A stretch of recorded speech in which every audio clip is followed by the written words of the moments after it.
Hello, it's Mike Roman here again, Catering Guru, and it's Tuesday, so it's Ask the Catering Guru Questions Day, okay? First of all, I want to thank Michael Sullivan of Hilltop Inn Restaurant and Catering in Elmira, New York, for his wonderful comments in our comments section. So more of you should take advantage of that. I love reading them. So today we're talking about competition. It's a touchy subject. First, before I go into competition, just one quick thing.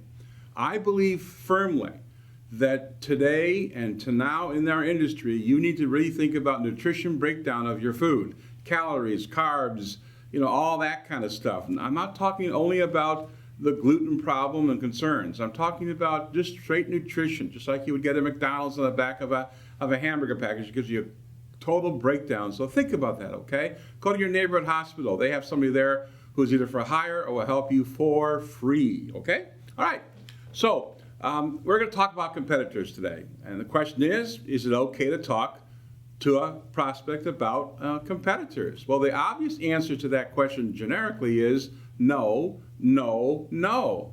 But when the prospect uses it against you, when the prospect sort of throws it in your face, well, I can get it down the street for less, well, then I think it's okay.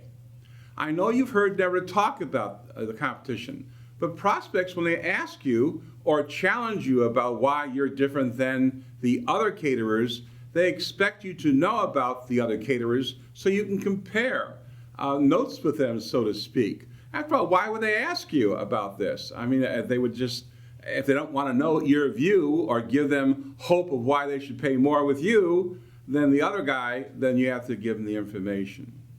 So do you know your competition? Do you know who they are?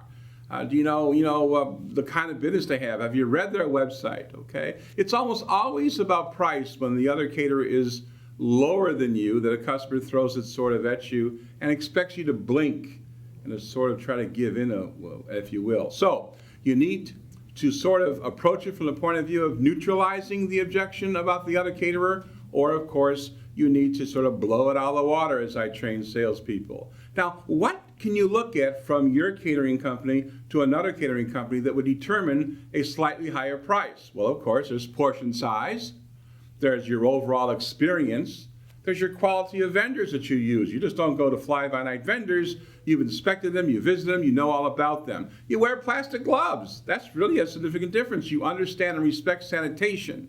You have trained staff that just don't come in and go out all the time. You use refrigerated trucks, perhaps. You have overall professionalism. So we are more expensive, at least slightly more expensive, but we have the most clients too. We have the best record in the city. Here's a script that you might want to think about when a prospect sort of throws somebody in your face, especially if they name the other company by name, and you can get that from them if you so choose. Here's a script. Just think of it, just relax and listen to it. So I'm talking to a prospect who just said to me, well, I can get it less expensive somewhere else. My response might be, well, it's very interesting, Mrs. Smith, that you've mentioned XYZ Catering.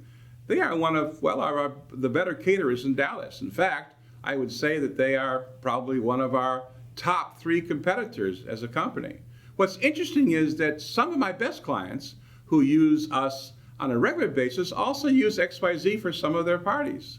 As my customers tell me, they use XYZ when less impact is really necessary for the event, and they select us when they want the food and service to be talked about by their customers or guests in a favorable way. In other words, they rely on our company to make them look great in front of their guests. For example, our food is always prepared from scratch and is presented in a beautiful and exciting manner. Our staff comes to your event ready to please you and your guest in both small and large ways. Well, I guess you get it, huh? I mean, it's obvious what I'm trying to suggest here. And all 3 of my books go into this in great detail, but you need to have a meeting with your staff or with your company and really decide whether or not I'm just full of hot air, or if there are situations where you really should take time to really share with your customer the truth of how you look at it, why you are slightly more expensive. That's all it is. You're not a lot more expensive, you're slightly more expensive.